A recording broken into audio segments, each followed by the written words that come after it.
¿Cuántos aquí tienen chiquitos de, qué será, como de 1 año hasta grandes, verdad?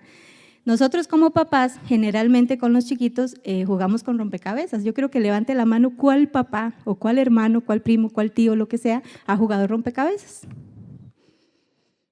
Yo pensé que todo mundo, yo pensé que todo mundo en algún momento de su vida había jugado con un rompecabezas. Bueno, por lo menos yo sí, ustedes saben que yo tengo 2, ya están viejas, pero en su momento jugábamos rompecabezas, ¿verdad? Les gustaba mucho. Ellas están viejas, ¿verdad? Aclaremos que el tiempo pasa para ellas, para uno no. Pero bueno, hoy vamos a hablar, el tema es, eres una pieza importante para el reino. Ese es el tema de hoy. Dice, por ahí leí que en un lugar de España, por allá al sureste de España, dice que se propusieron armar el rompecabezas más grande del mundo. Dice que tenía 40.300 piezas y que medía 7 metros por 2 metros, ¿verdad? Yo imagino que se subían a la escalera para poner las piezas, o no es cierto, estaban en el piso, ahora estaban en una mesa. La meta que ellos tenían era de armarlo en 2 días, y lo armaron en 46 horas, 23 minutos, 15 segundos.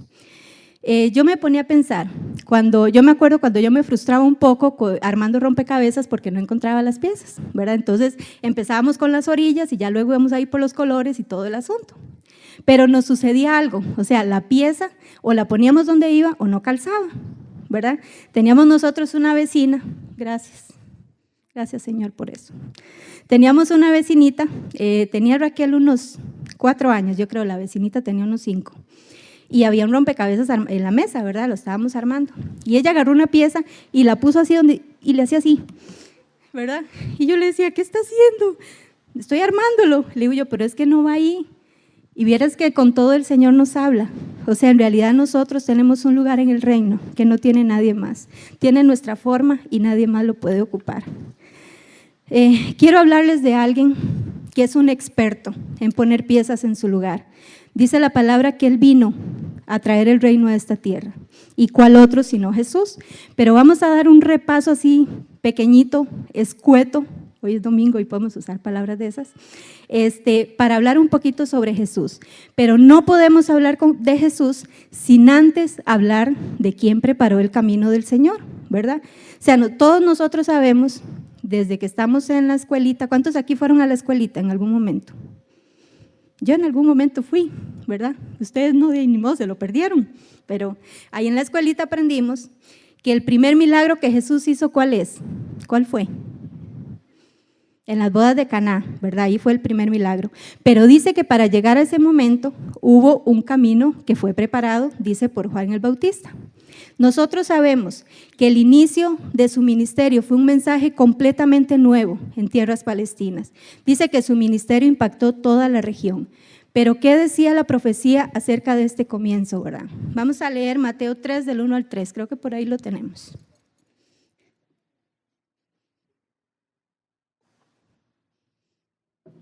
No es que tenga sed, es que como que se le pega a uno, ¿verdad? Dice Mateo, en aquellos días apareció Juan el Bautista predicando en el desierto de Judea y diciendo, arrepiéntanse porque el reino de los cielos se ha acercado, pues este es aquel de quien fue dicho por medio del profeta Isaías, voz del que clama en el desierto, preparen el camino del Señor, enderecen sus sendas. Y Juan, con una convicción así de esa, les decía, yo a la verdad los bautizo con agua para arrepentimiento, pero el que viene detrás de mí, cuyo calzado no soy digno de llevar, es más poderoso que yo, y él les bautizará en el Espíritu Santo y fuego. Juan nos está hablando del Mesías, de Jesús, y aunque venía detrás de él, él siempre le dio su lugar. Él siempre dijo, yo no soy nada, yo hago esto, pero yo preparo el camino de quien realmente es grande, de quien realmente viene y va a bautizar en Espíritu Santo y fuego. Cuando Jesús inicia su ministerio, dice Mateo, que cuando Jesús oyó que Juan había sido encarcelado, regresó a Galilea.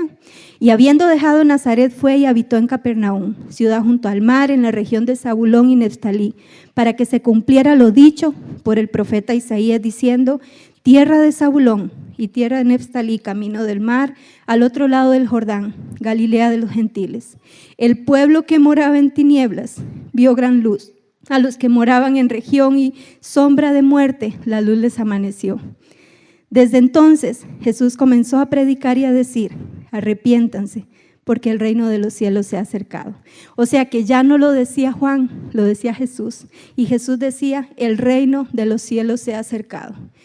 Y sabemos nosotros que también Él tuvo sus discípulos. Dice que después de esto, Jesús fue con sus discípulos a la tierra de Judea y pasó allí un tiempo con ellos y bautizaba. Juan también estaba bautizando en Enón, junto a Salín, porque allí había mucha agua. Muchos venían y eran bautizados, ya que Juan todavía no había sido puesto en la cárcel. Entonces surgió una discusión entre los discípulos de Juan y un judío acerca de la purificación. Fueron a Juan y le dijeron: Rabí, el que estaba contigo al otro lado del Jordán, de que tú has dado testimonio, y aquí él está bautizando y todos van a él. Respondió Juan y dijo: ningún hombre puede recibir nada a menos que le haya sido dado del cielo. Ustedes mismos son testigos de que dije: yo no soy el Cristo, sino que he sido enviado delante de él. Yo me los imagino, o sea, corriendo donde Juan y diciéndole: Juancito, oiga, ese doncito del que usted está hablando, mire, le está serruchando el piso, ¿verdad? Mire, le está serruchando el piso y de ahí ve a ver qué hago, qué hace. Cuando Juan ve eso, Juan entiende que su camino por esta tierra ha tenido sentido. Yo no sé hasta qué punto Juan realmente pudo experimentar esto y de qué manera, pero sabemos que cuando él preparó el camino del Señor, realmente lo hizo sabiendo quién era él y quién era Jesús. Después dice la palabra que en Mateo, que viene la gran comisión, ¿verdad? Dice que Jesús se acercó a ellos, hablando de los discípulos, diciéndoles: toda autoridad me ha sido dada en la tierra y en el cielo. Por tanto, vayan y hagan discípulos de todas las naciones, bautizándolos en el nombre del Padre, del Hijo y del Espíritu Santo, y enseñándoles que guarden todas las cosas que les he mandado. Y aquí yo estoy con ustedes todos los días hasta el fin del mundo. Entonces, ¿qué hace Jesús? Juan prepara su camino, él viene e inicia su ministerio, pero cuando inicia su ministerio no lo hace solo, sino que dice la palabra que él llama a 12 discípulos.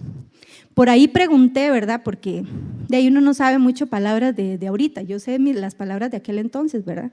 No es que sea uno muy viejo, pero ya hay modernidad, ¿verdad? Que ya no.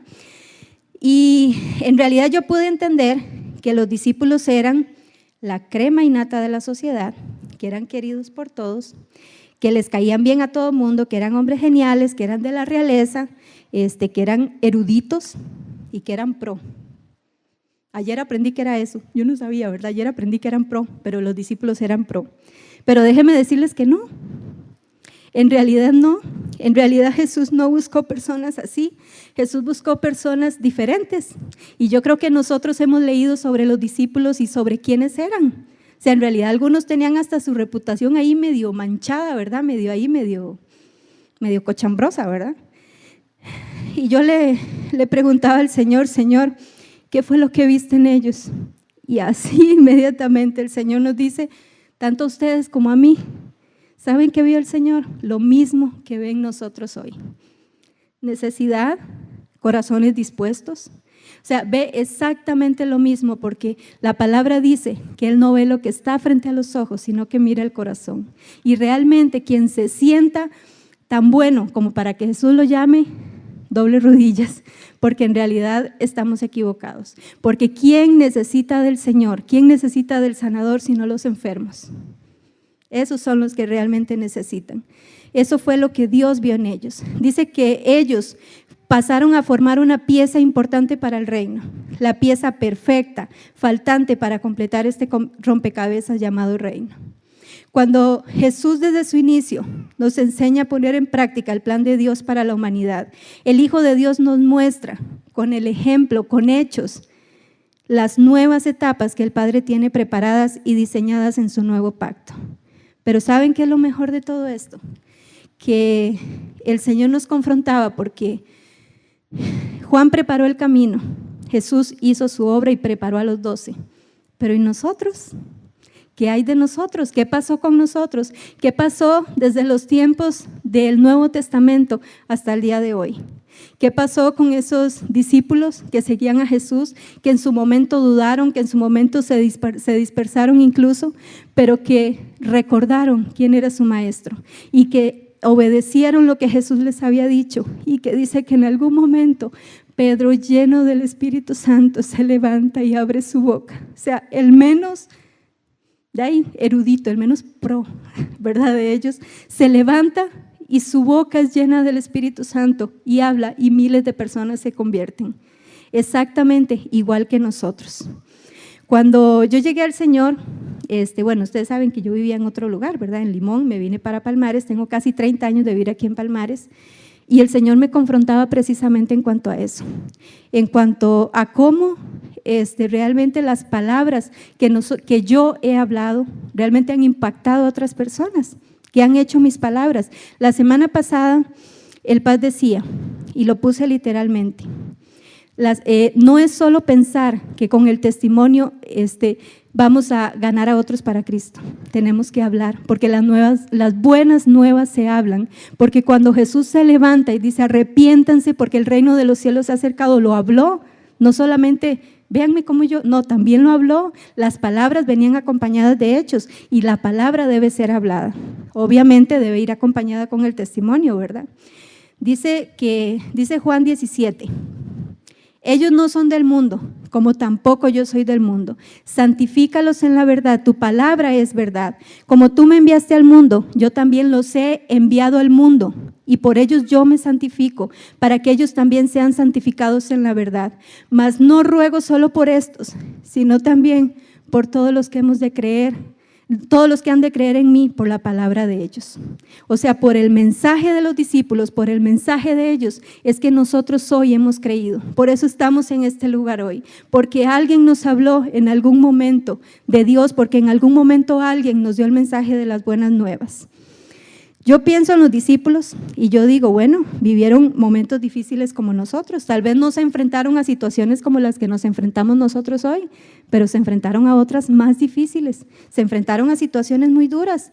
Dice Mateo que los 11 discípulos se fueron a Galilea, al monte donde Jesús les había ordenado. Aquí empieza la obediencia. Cuando lo vieron, dice que lo adoraron, aunque algunos dudaban. Jesús se acercó y les habló diciendo, y les dijo, toda potestad me es dada en el cielo y en la tierra. Hoy no importa si tú y yo somos de los que lo vemos y lo adoramos, o somos de los que vemos y dudamos, porque Él sigue siendo el Señor.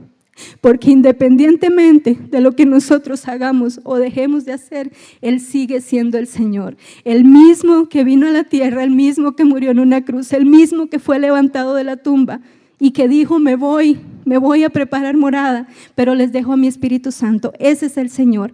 Creamos o no creamos, dudemos o no dudemos, Él sigue siendo el Señor. Hay 3 puntos, ¿verdad? Del por qué creemos que somos una pieza importante para el reino. Yo no sé, a veces nos cuesta creer que somos importantes para algo, pero yo creo que sí. El primer punto es, somos importantes porque Dios piensa en nosotros. En realidad piensa en nosotros, y yo le decía, Señor, ¿qué somos? ¿Qué es el hombre para que te acuerdes de él? ¿Qué somos nosotros para que siquiera nos mires y para que siquiera nos tengas en cuenta?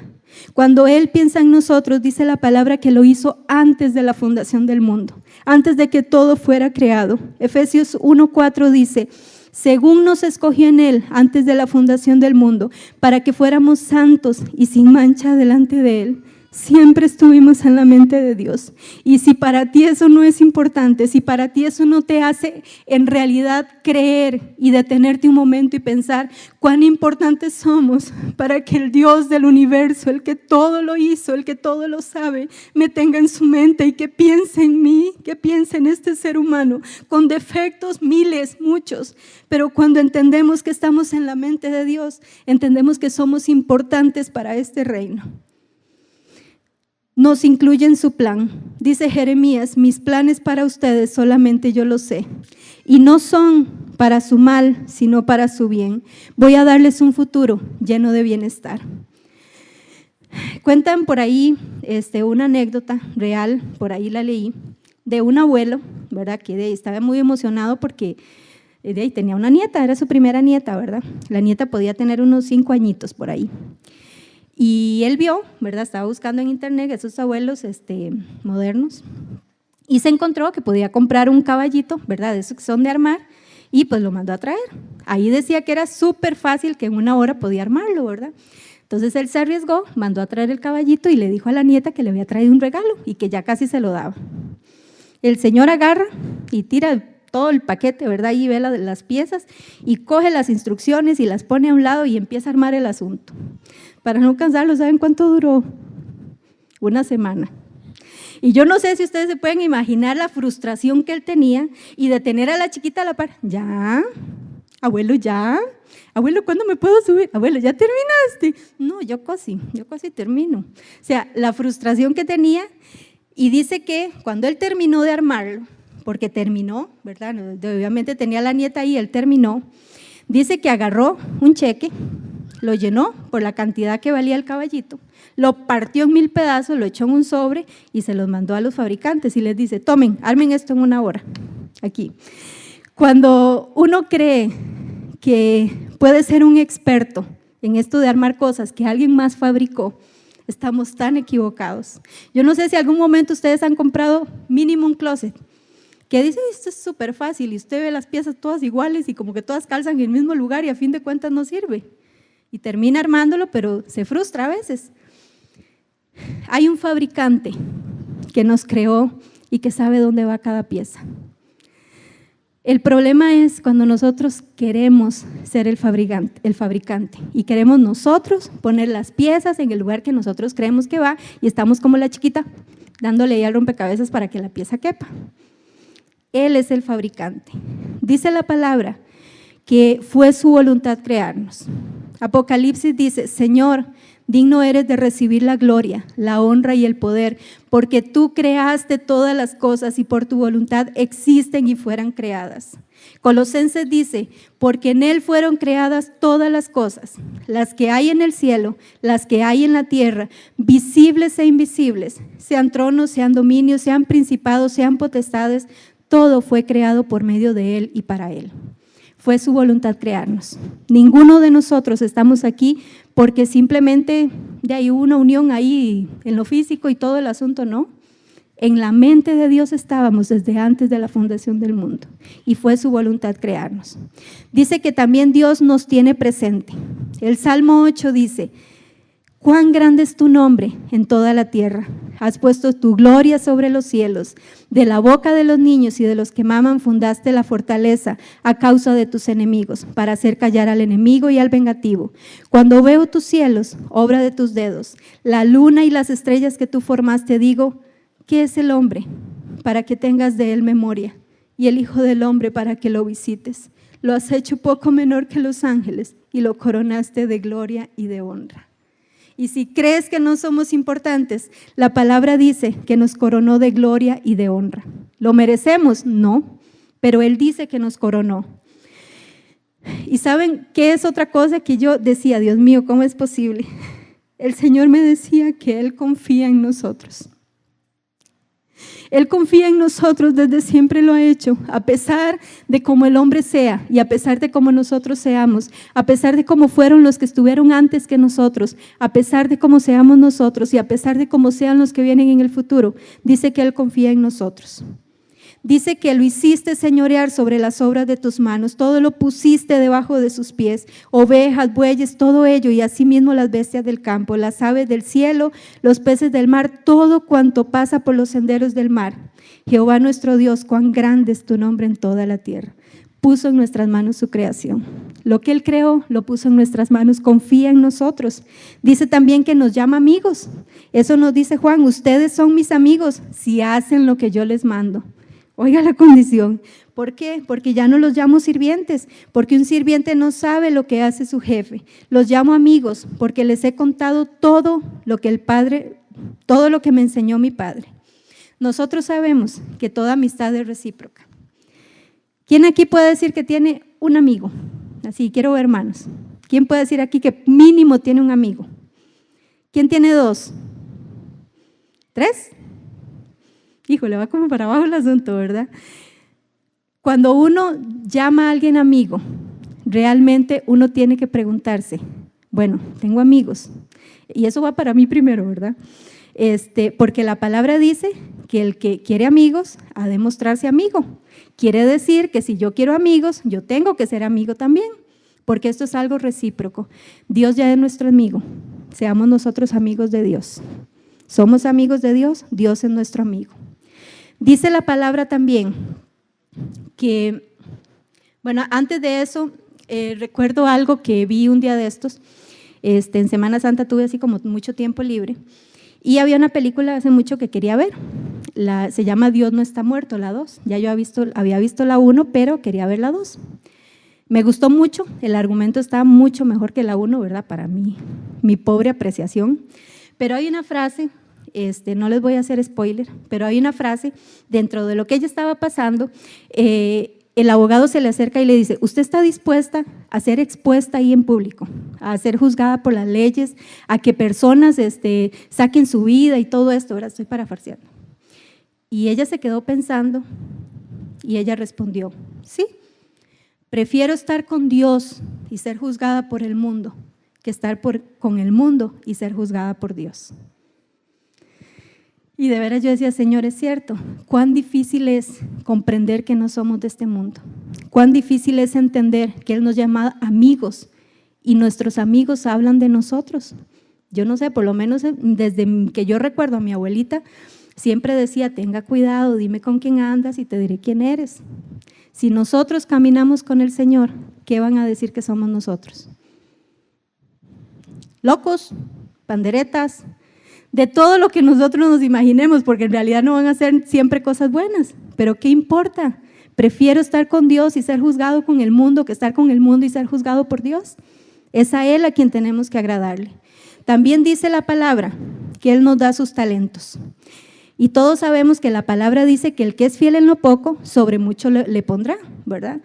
Y yo no sé si en algún momento, y qué bueno, o sea, qué bueno si en algún momento usted ha pensado, uy, qué lindo irme a África, uy, qué lindo irme a, no sé, allá a la Conchinchina, qué bonito ir a hacer eso que hacen toda esta gente, los misioneros y todo, pero obviamente el Señor me lo preguntaba primero a mí, lo estoy haciendo en casa, lo que yo quiero ir a hacer allá, lo estoy haciendo aquí, estoy haciendo aquí lo que me gustaría ir a hacer allá con personas que no conozco. Usted sabe que es más difícil hacerlo en casa que hacerlo afuera, pero si no lo hacemos en casa, no lo vamos a hacer afuera. ¿Sí me entienden el medio enredo? La pregunta sería, ¿tienes talentos? ¿En algún momento te has preguntado si tienes talentos, si tienes dones, si tienes algo que Dios te ha dado y que dices, no, es que yo creo que yo no? De alguien me decía por ahí, yo el don que tengo es el de comer, porque me encanta comer, ¿verdad? Cuando vemos la parábola, dice que en el reino de Dios pasará lo mismo, que sucedió cierta vez cuando un hombre decidió irse de viaje, llamó a sus empleados y les encargó su dinero. El hombre sabía muy bien lo que cada uno podía hacer, por eso lo entregó en sus manos. Hay dos puntos que el Señor me hablaba sobre esto. Primero, el hecho de que jefe, patrón, ¿cómo se llamara? Conocía a su gente y sabía de qué era capaz cada uno, ¿verdad? Los conocía. Y otro asunto es que en ningún momento les dijo, hagan plata, gánenlo para mí y cuando yo regrese me lo dan. Dice que él agarró de lo suyo, de su dinero y lo puso en manos de sus criados o de sus siervos o de como queramos llamarle. El asunto en esto no es la cantidad, el asunto no es si fueron 5, si fueron 2, si fueron 1. El asunto es qué hacemos con esto. Si el Señor me ha dado 5, ¿qué estoy haciendo con esto? Si me ha dado 2, ¿qué estoy haciendo con esto? Si me da 1, ¿qué estoy haciendo con 1? Ustedes se han puesto a pensar si al que le dio 1 le hubiera dado 5. Seguro le da un infarto. Seguro, ¿y dónde guardo esto? Que no se me pierda, porque si viene y no lo tengo, no sé qué me va a pasar. O sea, en realidad tenemos que entender que Dios nos da regalos a nosotros y que espera que nosotros los pongamos a trabajar, que los pongamos a producir, ¿verdad? Todo lo que nosotros tenemos no es nuestro, es de Dios. Aquí no pasa, dijo el Paz, eso pasa en otro lado, pero yo no sé si ustedes en algún momento han visto talentos en otras personas. y que usted dice, uy, qué lindo, vea fulano, vea que esto, no sé, tal vez usted dice, uy, vea, es que la guitarra, vea, es que sé esto, es que lo otro, y se empiezan a ver talentos hacia afuera. ¿Les ha pasado o solo a mí? ¿Les ha pasado solo a mí? Pues a mí sí me pasa. A mí sí me pasa que yo veo talentos en otros, pero cuando se trata de ver hacia nosotros mismos, ahí es donde está lo difícil. Pero tenemos que entender que tenemos un Dios que ha puesto en nuestras manos talentos que necesitamos poner a funcionar, poner a trabajar, independientemente de lo que sea. Y a veces nos toca, digamos, esa parte de que yo misma se lo he dicho al Señor, no, Señor, es que yo no puedo, es que yo no sé, es que yo no sé cómo, ¿verdad? Y entra uno como un estado de humildad en el que uno dice, no, es que el Señor sabe que yo no puedo, es que el Señor sabe que yo, ¿verdad? Y esto, pero usted sabe que el Señor me dijo algo que en realidad esto es lo que me tiene aquí. Porque el Señor decía que se necesita más orgullo para no hacer algo que humildad para reconocer que no puedo y hacerlo. Porque pararse frente a ustedes no es fácil. Pararse aquí donde se paran personas que son maestros de la palabra, que son siervos de Dios, en realidad no es fácil. Pero la falsa humildad, yo creo que es desechar lo que Dios tiene para mi vida y para tu vida también. Y no quiere decir que tengas que hacer algo como esto. Yo no sé en qué momento me llevó el Señor a esto y no sé en qué momento me puso aquí, pero ¿dónde te quiere llevar el Señor? ¿Y dónde realmente estás poniendo la humildad como una excusa para no hacer lo que Dios te ha mandado? Y lo repito, se necesita más orgullo para no hacer algo que humildad para reconocer que no puedo y hacerlo, porque es imposible que Él sea mi Rey, que sea mi Señor y que yo no le sirva. Es imposible que sea el Señor de mi corazón y que yo le diga que no. Es totalmente imposible. Dice que Él espera que seamos obedientes, que Él espera que obedezcamos a su palabra, porque la obediencia viene a traer bendición a nuestra vida. Resulta que este muchacho, ustedes saben que los muchachos de hoy en día son muy astutos. Yo tengo 2 en la casa, ¿verdad? Son muy astutas, muy inteligentes, y yo sé que muchos de aquí tienen muchachos en la casa también. Dice que un adolescente recién aprobado de su examen de conducir le pregunta a su papá que cuándo puede usar el carro. Y el papá se queda pensando, ¿verdad? Y dice, de ahí, qué tirada, seguro me lo va a estampar por ahí en cualquier lado, ¿verdad? O me le va a hacer algo, entonces le da así como susto. Entonces le dice, bueno, hagamos una cosa, si usted mejora las notas, estudia la Biblia y por favor se me corta ese pelo. No se corten el pelo, chiquillos, pero este papá sí le dijo al hijo, ¿verdad? Entonces el hijo dijo, está bien, yo lo voy a hacer, ¿verdad? Y bueno, pasado unas semanas, el papá viene donde el hijo y le dice, ¿sabes qué, hijo? Estoy muy orgulloso de usted. Lo estoy viendo, bueno, las notas subieron, lo estoy viendo que estudia la Biblia, ¿verdad? Entonces el muchacho así todo astuto, que es el momento, ¿verdad? Vamos a ver a mi tata cómo lo… ¿Sabe qué? Mi tata, vea, es que usted sabe que yo he estado estudiando la Biblia, ¿verdad? Y yo leí que Sansón tenía el pelo largo y un pelazo, ¿verdad? De aquellos. Habla de Absalón, habla de Moisés, buena barba, buen pelo largo. Y la verdad es que yo no estoy tan mal. Es más, hay esta evidencia de que Jesús tenía el pelo largo, entonces, buen argumento del muchacho, ¿verdad? Y el papá se le queda viendo y le dice el papá, mi hijo, ¿y te fijaste en algo? Que todos ellos andaban a pie. Por más argumentos que nosotros tengamos, tenemos que reconocer que el carro es de Dios. Podemos tener licencia, podemos manejar muy bien, pero el carro es de Dios. Y la obediencia es lo que en realidad va a dar a nuestra vida lo que tanto anhelamos. Dios confía en nosotros y pone en nosotros su confianza, pone en nosotros su sabiduría, pero también espera que nosotros seamos obedientes a Él, porque fe sin obediencia no es fe. Y yo creo que eso nosotros lo hemos escuchado muchas veces, pero tenemos que entender que es una realidad. Dice que la obediencia es la llave que abre las puertas de la bendición. Y no importa qué tan activos estemos en nuestra vida, o inclusive en la iglesia o en cualquier otro lado, si no somos obedientes a Él, nuestra obediencia y al que obedecemos es lo que determina realmente si nosotros servimos o no servimos. John Wimber, el fundador de la Viña, dijo: la obediencia profundiza nuestra intimidad con Jesús. Si queremos conocer al Padre, no solo debemos amarlo, sino también obedecerlo. La Escritura es clara en cuanto a la importancia de conocer al Padre a través de su palabra. Y si queremos ser parte de lo que el Padre está haciendo y saber dónde se está moviendo, es claro que tenemos que obedecer sus mandamientos. Es importante ser bíblicamente instruidos, pero también debemos ser bíblicamente obedientes. Debemos ser obedientes. El siguiente punto dice que somos una pieza importante para el reino porque Dios actúa en nosotros. ¿Y cómo? Dice la palabra que el hombre peca. Inmediatamente viene el Padre y da una solución. En Génesis 3:15 no dejó pasar mucho y Él viene y da la primera profecía mesiánica que dice que pondré enemistad entre ti y la mujer, entre tu simiente y la simiente tuya. Esta te herirá en la cabeza y tú le herirás en el calcañar. Inmediatamente la profecía viene para cumplirse. Inmediatamente Dios da una solución a ello, porque Dios actúa donde nosotros metemos la pata. Cuando nosotros nos equivocamos, ahí está Dios para ayudarnos a nosotros. Y si no nos sentimos realmente importantes, es porque en realidad no hemos aún valorado el sacrificio que Jesús hizo en la cruz, como Dios envió a su Hijo. Lo primero es, valoremos ese sacrificio. ¿Alguno de ustedes se sabe Juan 3:16? ¿Sí? ¿Podrían repetirlo conmigo? ¿Sí? Porque de tal manera amó Dios al mundo que dio a su Hijo unigénito, para que todo aquel que en Él crea no se pierda, mas tenga vida eterna.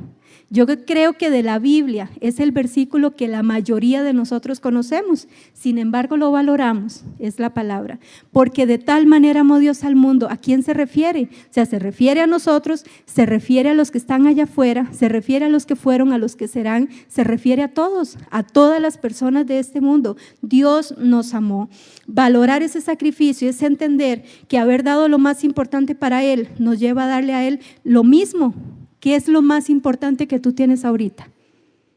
¿Qué es eso tan importante que dices, no, es que esto es lo que mueve mi vida, este es el motor de mi vida, esto es lo que mueve? Pero ¿saben una cosa? Si no tuviéramos la vida que Dios nos dio, no tendríamos ese disque motor que usted y yo decimos que mueve nuestra vida. Cuando Dios no es el que mueve nuestra vida no tiene sentido, no tiene razón de ser, porque nuestra vida no es nuestra. Es de Dios que nos la dio y es de Dios que en algún momento nos las va a pedir. Dice la palabra que todos compareceremos ante el trono de la gracia. ¿Y a través de quién obtenemos gracia? A través de quién obtenemos perdón, del sacrificio de Jesús en la cruz. Amar su voluntad, dice Mateo.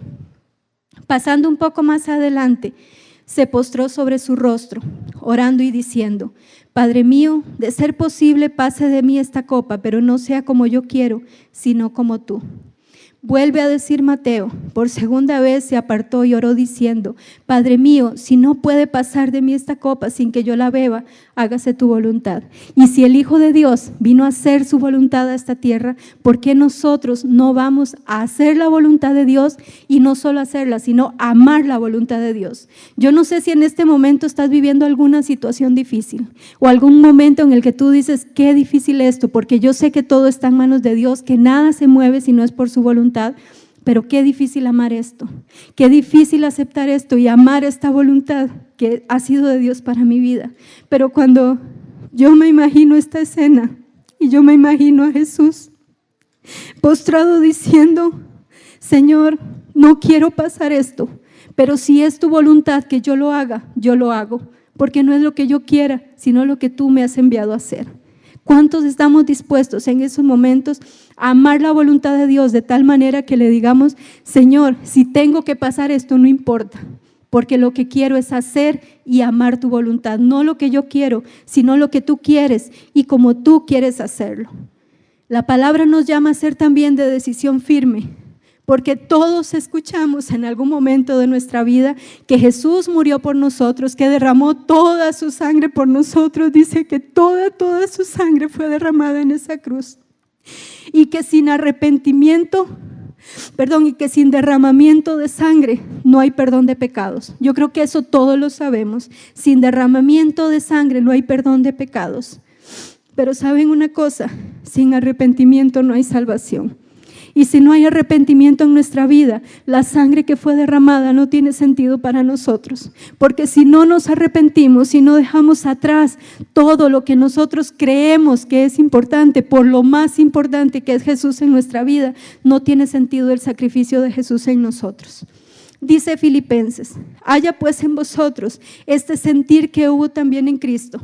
Él, siendo en forma de Dios, no estimó el ser igual a Dios como cosa que aferrarse, sino que se despojó a sí mismo, tomó la forma de siervo y se hizo semejante a los hombres. Más aún, hallándose en la condición de hombre, se humilló a sí mismo, haciéndose obediente hasta la muerte y muerte de cruz. Por eso Dios también lo exaltó sobre todas las cosas y le dio un nombre que es sobre todo nombre, para que en el nombre de Jesús toda rodilla se doble, de los que están en los cielos y de los que están en la tierra y debajo de la tierra, y toda lengua confiese que Jesús es el Señor, para gloria de Dios Padre. Y si tú no le das un aplauso, yo sí le doy un aplauso por ese sacrificio que Él hizo en la cruz, por el nombre que le fue dado sobre todo nombre. Dice la palabra que su obediencia y amar su voluntad le llevó a tener el trono de Dios, ante el trono ante el cual hoy nosotros nos arrodillamos, ante el cual hoy oramos y clamamos: Abba Padre, como dice la palabra. Nosotros somos realmente quienes necesitamos de Él, necesitamos arrodillarnos y postrarnos delante de Él, porque sí, yo no sé, yo siempre anoto las predicaciones del Paz y de Rainer y de los que predican acá, porque me gusta repasarlas, porque yo creo que cuando uno escucha el mensaje, pero cuando uno escribe y cuando uno lee, luego Dios sigue hablando. Y el Paz la semana pasada dijo que nada puede resolverse sin antes comprender el señorío de Jesucristo. Soy hijo si Él es mi Padre. Soy oveja si Él es mi pastor. Soy súbdito si Él es mi rey. Soy servidor si Él es mi Señor. Si ninguna de estas realidades está en tu vida, hoy Él necesita ser el Señor de tu vida. Hoy Él necesita ser el Rey de tu vida, el Padre que necesitas, el pastor que necesitas. Dice la palabra que Él no comparte su gloria, que su señorío es absoluto, que sus misericordias son nuevas cada día. Pero ¿saben qué es lo mejor de todo esto? O sea, yo le decía: Señor, por encima de todo, por encima de lo que pueda pasar o no pasar, la buena noticia es que Él sigue siendo el Señor. Él sigue siendo el Rey de Reyes. Él sigue siendo el mismo al que Dios lo levantó, lo exaltó hasta lo sumo, y que se fue y nos dijo: yo regresaré. Tranquilos, de la misma manera que me vieron irme, me verán regresar. Eso es lo que la palabra dice. Y lo mejor de todo, las buenas noticias, es que Él nos llama. Y nos llama por nuestro nombre. Yo no sé, en el momento en que Él llamó a los discípulos, de todo lo que estaban haciendo, no sé cuánta gente había ahí. Pero cuando Él llama por su nombre, porque no sé, si aquí en este momento yo digo Yesenia me vuelve a ver, porque yo dije su nombre. Fue precisamente lo que pasó en ese lugar, cuando el nombre fue pronunciado. Y yo decía: Señor, pero ¿cómo es que los discípulos solamente reaccionaron al llamado? O sea, simplemente Jesús los llamó y dice que ellos dejaron todo, dejaron todo lo que tenían. Yo no sé si usted se imagina en este momento, ¿qué pasaría si por ese pasillo Jesús dice tu nombre? Yo no sé si usted agarraría lo que tiene en la mano o simplemente sale en carrera. O sea, yo me imagino que hasta los zapatos se quita uno para llegar más rápido.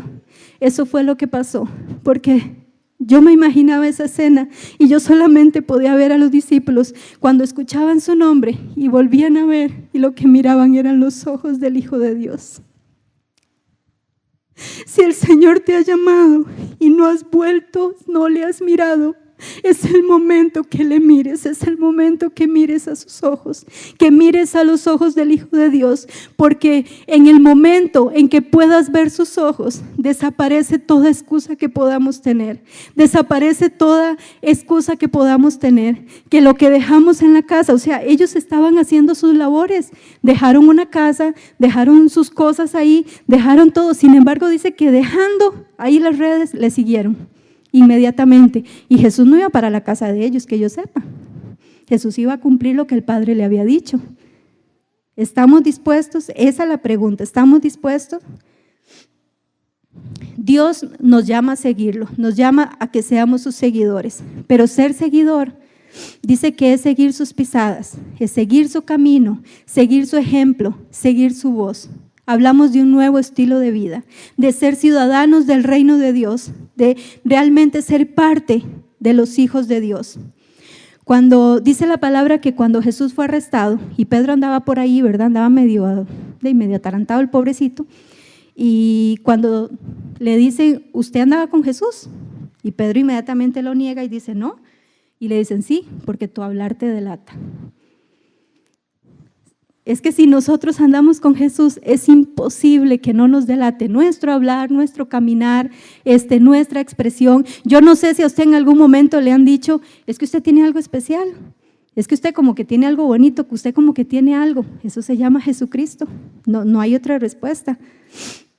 Dice la palabra que Él ora por nosotros.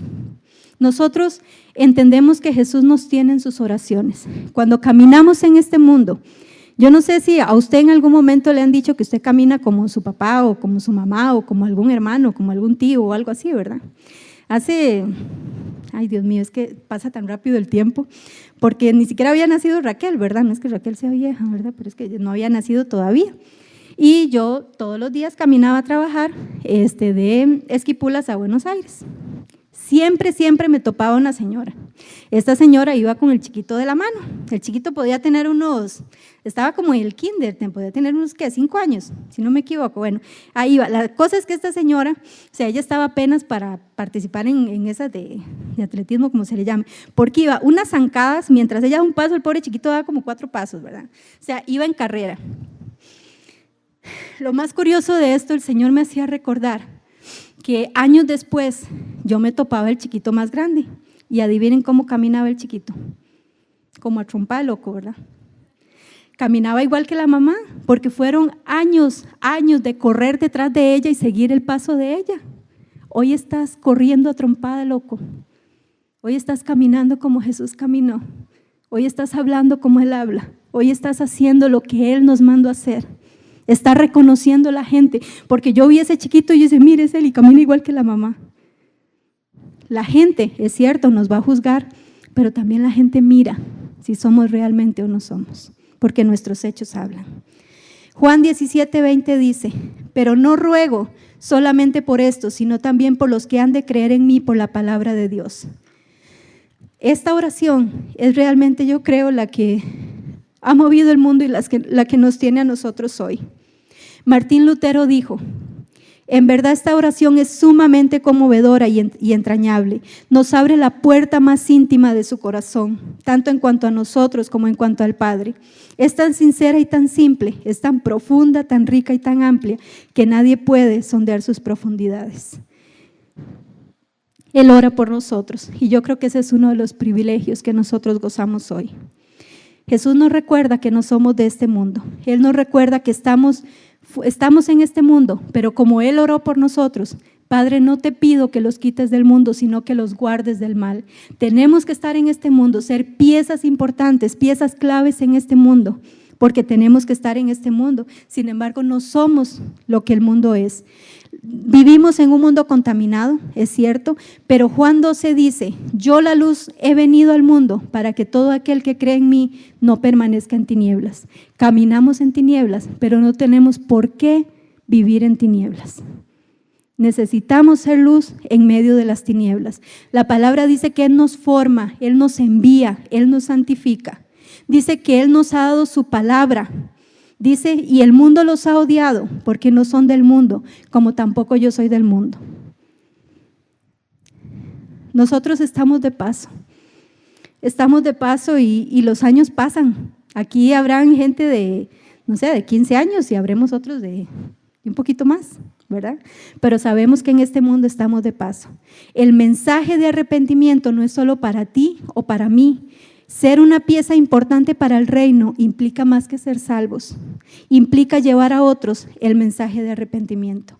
Cuando la palabra nos dice que Él nos dejó su Espíritu Santo y que nosotros no podemos sin Él, tenemos que entender que en nosotros debe haber fruto, porque si en nosotros está el Espíritu de Dios, debe haber fruto en nosotros, deben haber frutos dignos de arrepentimiento, deben de haberlos nosotros. Dice la palabra cuando, no sé, Dios nos llama. Empezamos con Juan el Bautista, ¿verdad? Repasando un poquito cómo prepara el camino del Señor. Venimos con Jesús, cómo Él hace la obra redentora en la tierra, cómo forma a 12 discípulos, ¿verdad? Y cómo hoy por hoy nosotros somos por el mensaje que alguien nos habló. Pero hay algo interesante con esto.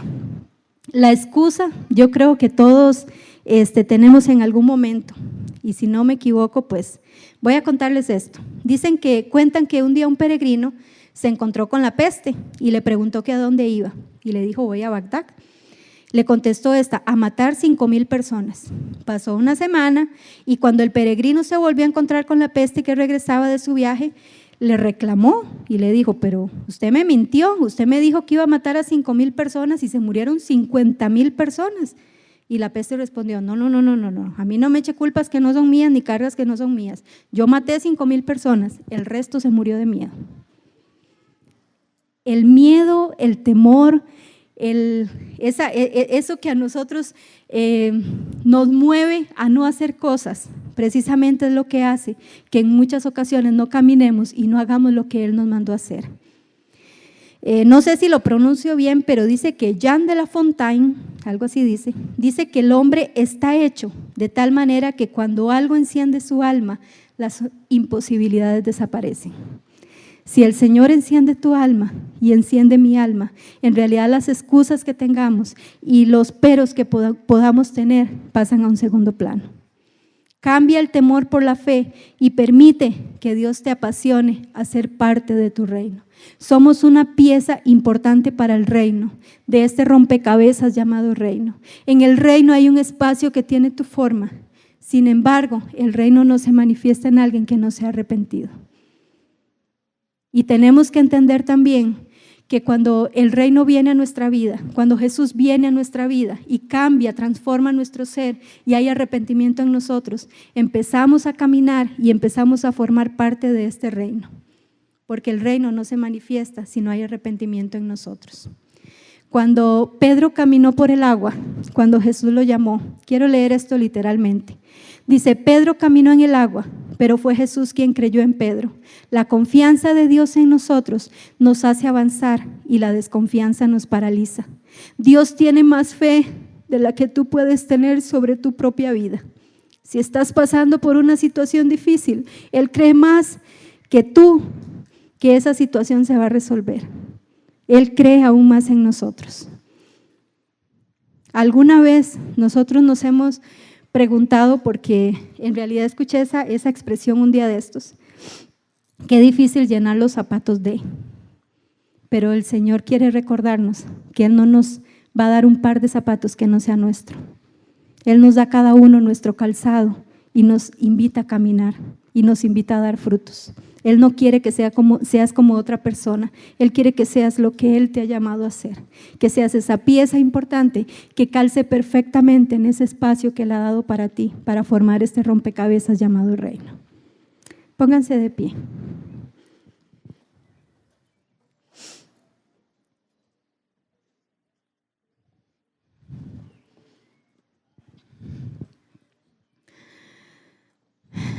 Dice que cuando el poder de Dios es combinado con su misericordia, los corazones temerosos son derretidos.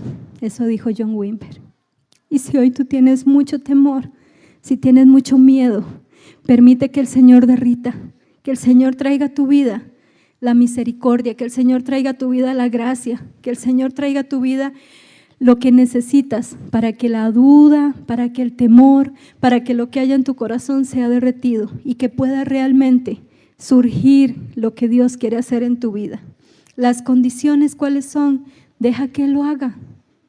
Deja que el Señor lo haga, permite que Él lo haga. Si hay excusas en tu vida, bueno, está bien, preséntaselas al Señor, pero que no sea una excusa para que Él no trabaje. Si quieres, cierras tus ojos. Si quieres, puedes quedarte ahí sentado. En realidad, puedes como gustes. Pero yo creo que si algo de esto el Señor ha tocado en tu vida y ha tocado en tu corazón, creo que es el momento de decirle al Señor: Señor, aquí estoy. Aquí está este talento que tú me has dado. Aquí está el llamado que tú has hecho a mi vida. Aquí estoy dispuesta a ser una pieza en tu reino. Estoy dispuesta a ser parte del rompecabezas que tú has formado para esta tierra, llamado reino. Padre, oramos en el nombre de Jesús, Señor, para que tu presencia, Señor, sea manifiesta en nuestro corazón, que tu presencia sea manifiesta en nuestra vida, Señor. Que en esta mañana, Dios, tú hables a nuestra vida, Dios, y que el temor sea derretido en tu presencia, Señor. Que las dudas se vayan, que la fe, Señor, sea realmente llenando mi vida, llenando mi corazón. Señor, que desde el momento que estás en mi vida y desde el momento que estás en mi corazón, Señor, desde ese momento yo pueda ser diferente. Si tienes algo que entregarle al Señor ahí, dile. El Señor conoce el corazón, dice que Él conoce nuestras palabras aún antes de que las digamos y que Él sabe cuál es nuestra capacidad y que Él nos da de acuerdo a su capacidad, que Él pone en nuestras manos de acuerdo a su capacidad. Lo que espera es que haya respuesta en cuanto a lo que Él te ha dado.